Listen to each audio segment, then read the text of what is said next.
Hello and welcome back to the Andrew Eborn Show, where I am delighted to welcome a regular to the show. It's Charmaine with somebody looking terribly hairy. How are you, Charmaine? Hey, how's it going? It's going really well. So tell us who you've brought along. This is my friend Niall. Hi, Niall. How are you doing? I'm very well, thank you. You forgot I'm also your housemate now as well. He's my housemate as well. Yes. Brilliant. This is what I love is over the summer, people start collecting things. And Charmaine's always been a great collector. So she's collected a housemate. Two? Two? Yes. I tell you what, Charmaine never does things by half. If you want one, Howard, buy one, get one free. That's what you get with Charmaine. I love it. So where did you find Niall? I met Niall at Sun and Moon Festival. It's the drug and drink free festival that I went to last year. And he did an ecstatic dance class, which I'm very passionate about dancing and had to find a healthy way to do that. So he said to me, you should go to Guatemala. You will love Guatemala. They've got loads of ecstatic dance, and that's also where they grow cacao. So Niall is actually the person who inspired me to do that whole journey in Guatemala. And I met him out there, which is where he met his girlfriend. And then we met back up at a non-gathering that happened this year. A non-gathering? How does a non-gathering happen? It just does in the hippie community. It's amazing. You don't. What's a non? Well, I'll tell you what. Well, was it a socially distanced non-gathering? That's it. Yeah. Yes. That's the one. Okay. So we reconnected there. I really bonded with his girlfriend because I didn't really have much time to do that in Guatemala. And then a couple of weeks later, I got a phone call, Shah. And the beginning of the phone call was, I wasn't totally honest with you. And I was thinking, oh my God, don't tell me you're a wanker. I thought you was all right. and then he said the rest of his story. And I was just like, come and live with me. And 3 days later, they arrived and I had some little party thing going on just with two other people that I'd kidnapped that day. They'd actually come round to price up a job.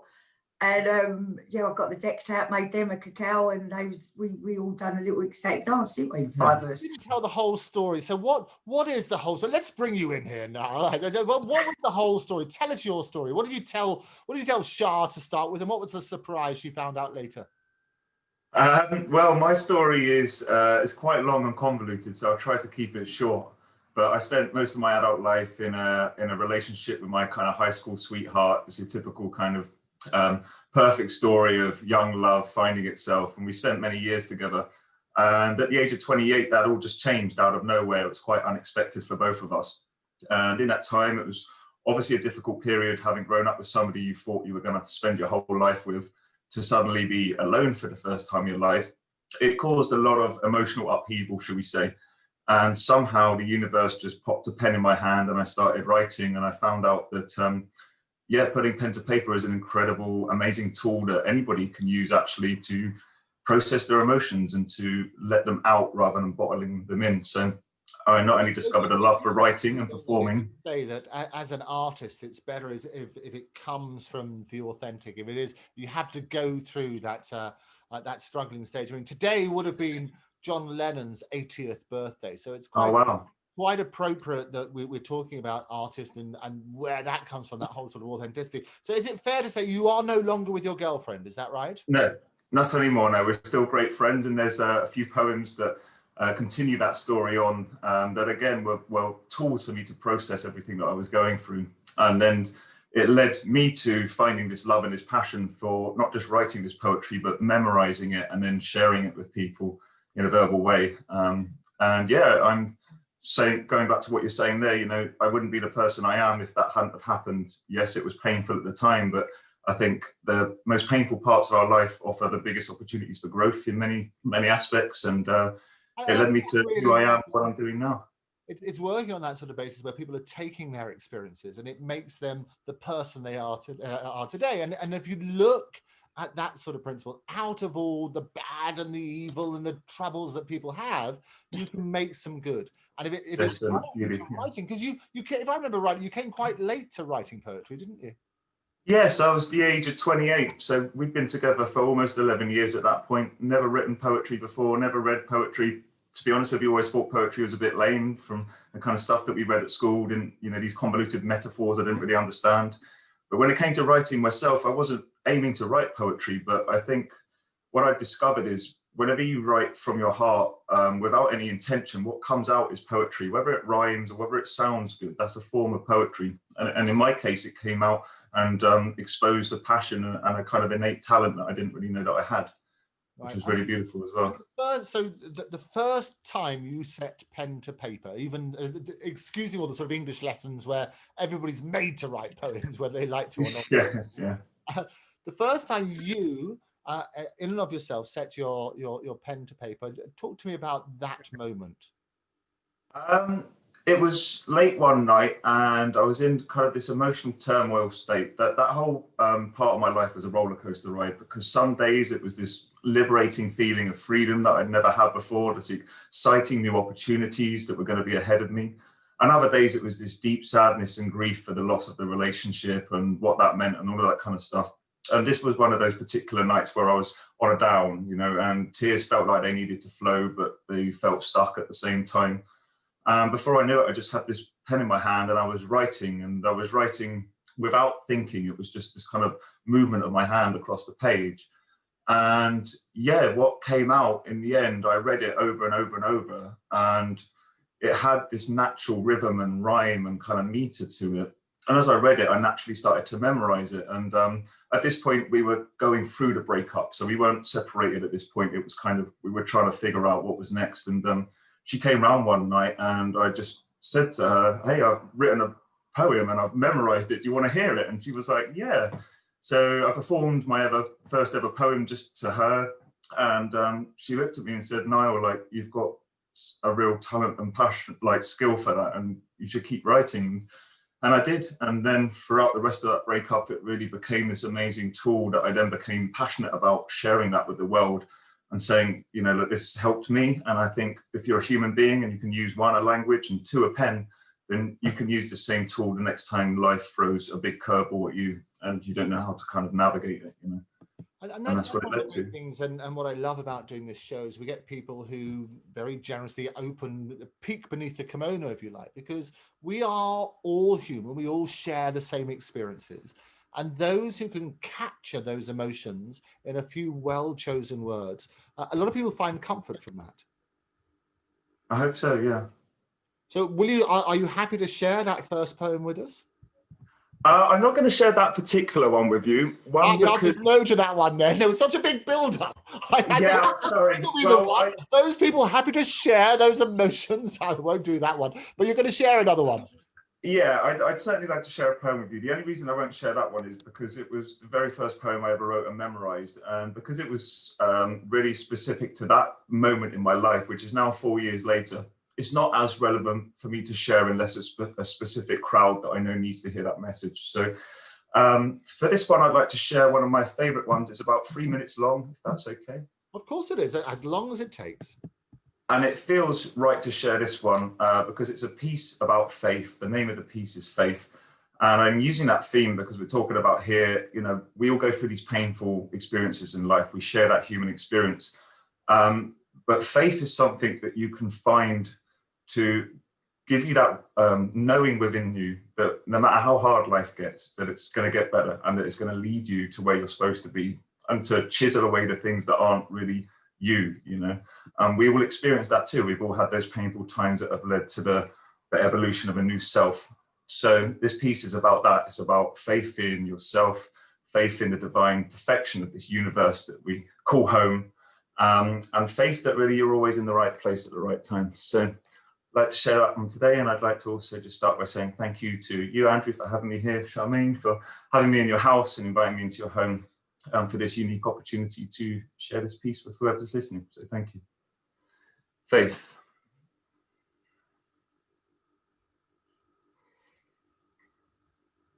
Faith.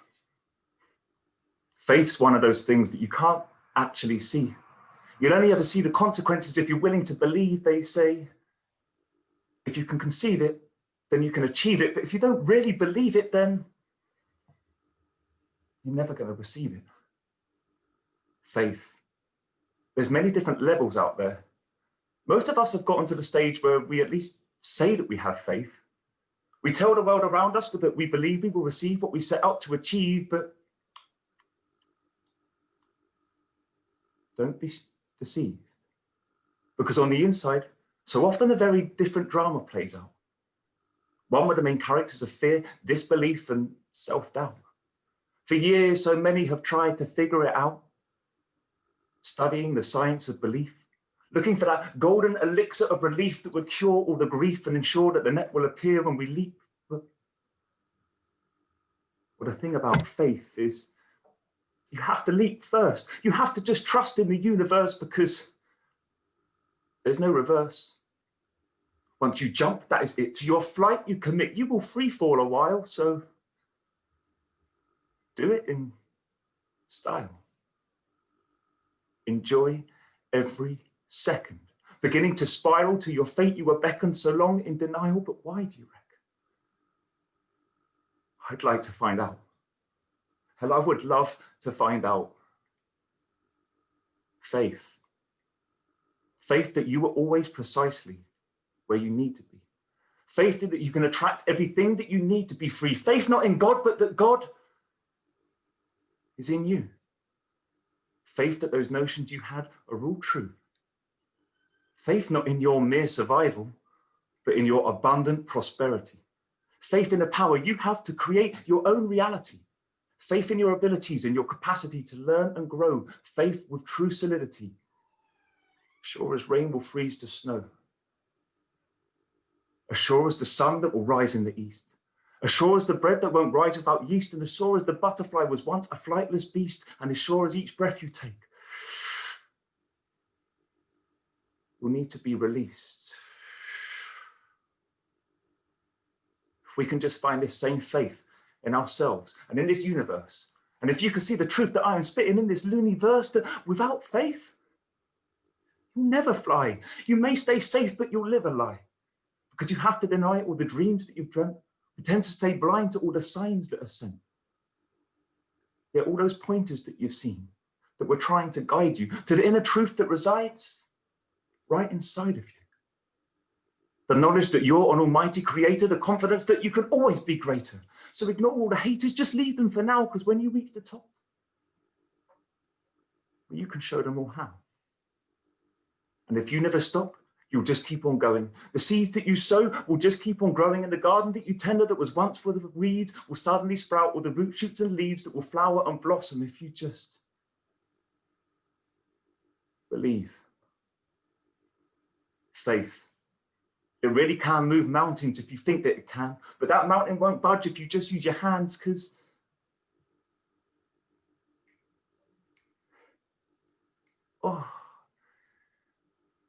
thank you. I'm going to stop there for a moment because I lost my track. And sometimes that happens to me in poetry quite often, and I'm always grateful for when it does, because I think part of my role as a performer and as a poet is to show people that you don't have to be perfect all the time. And that vulnerability brings a lot of strength to the heart. I felt my heart start to expand then, looking for the words, there's just a few lines left of that poem. I've recited it hundreds of times. It's in there. But I've started to question why this happens to me sometimes.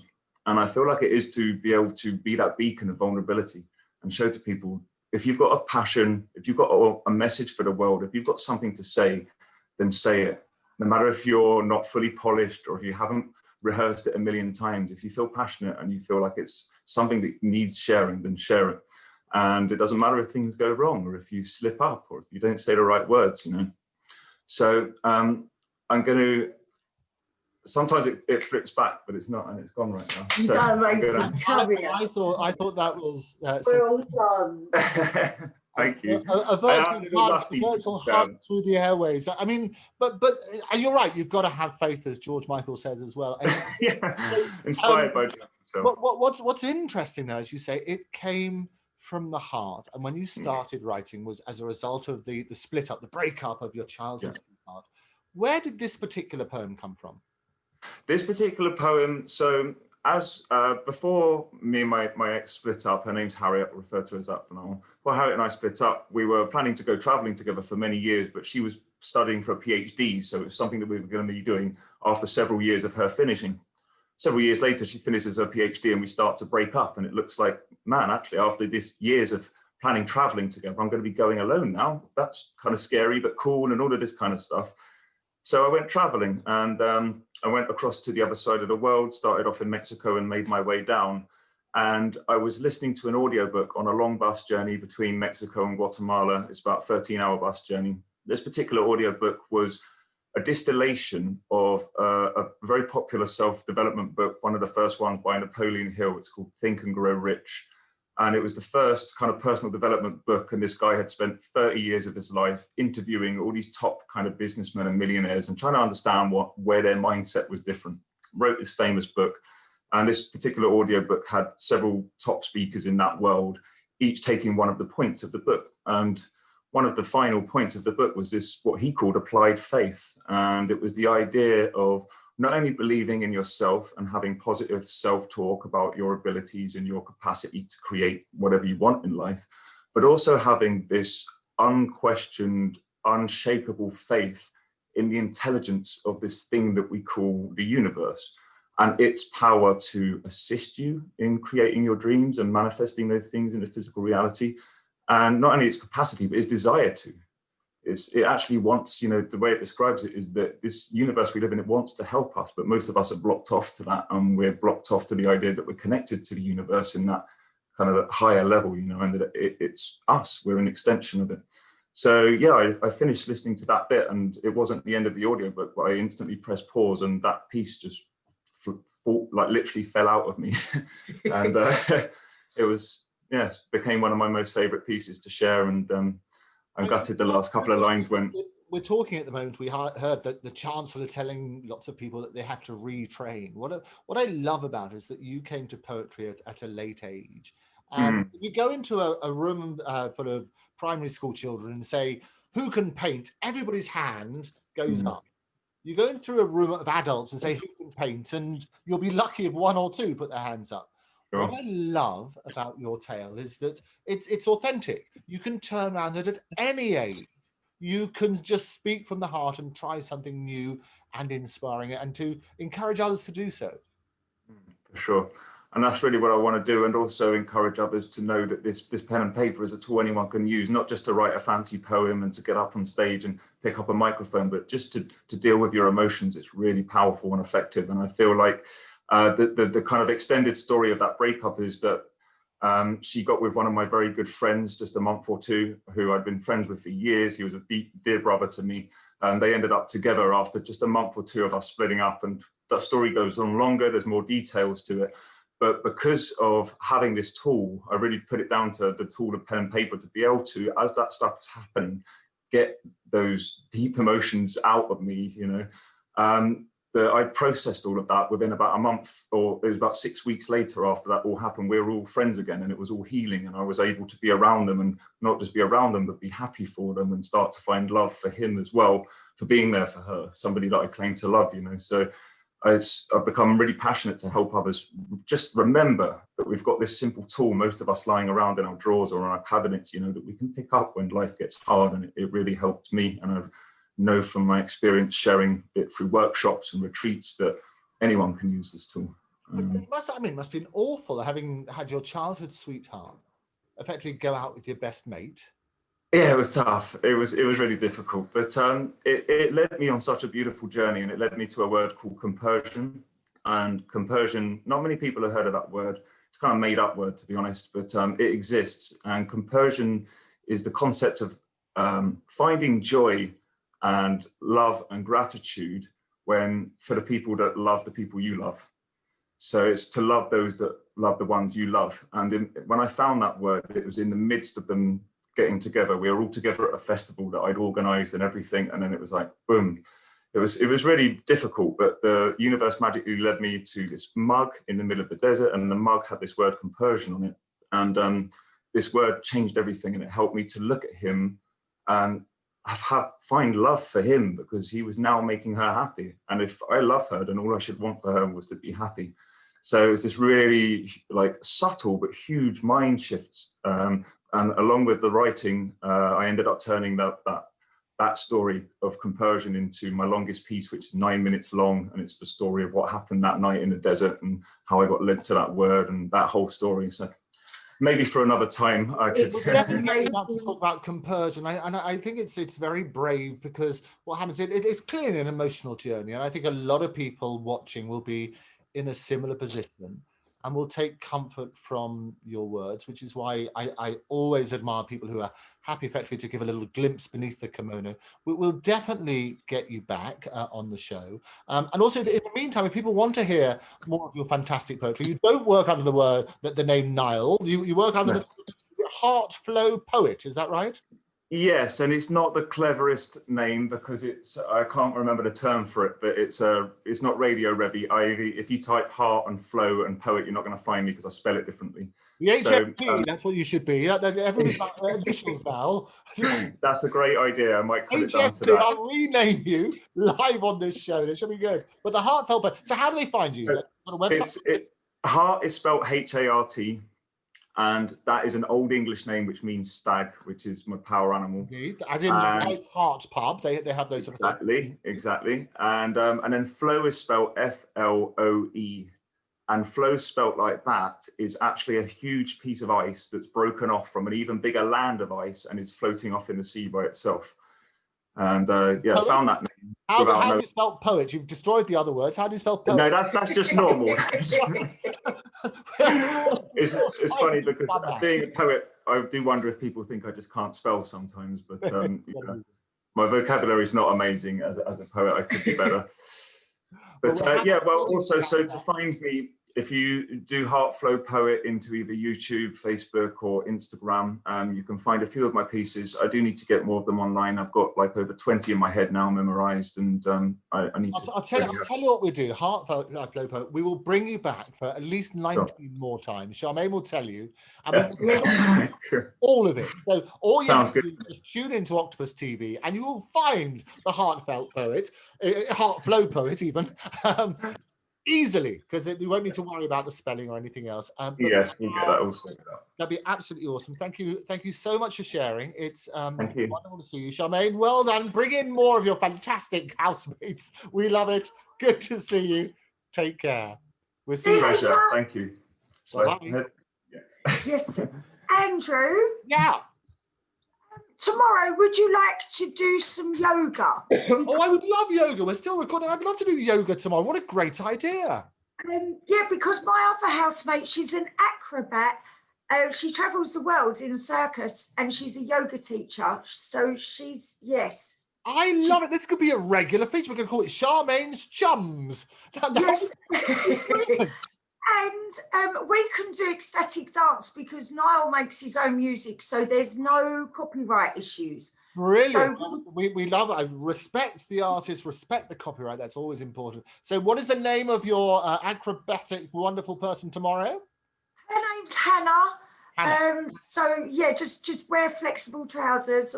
Or don't. Or don't. That makes me laugh. In the Zoom generation, nobody wears trousers, so it's kind of so we'll do some movement. We love it. Ourselves moving. We'll be limbering up tomorrow. But for now, Charmaine and Chums, we'll be back tomorrow with Hannah. But for now, thank you very much for joining me. See ya. Bye. Bye. So there you have it, Charmaine and Chums with the Hart Floe Poet. And you've got to have faith and join us indeed tomorrow when Hannah will be teaching us some yoga, and we'll be doing a bit of ecstatic dance as well.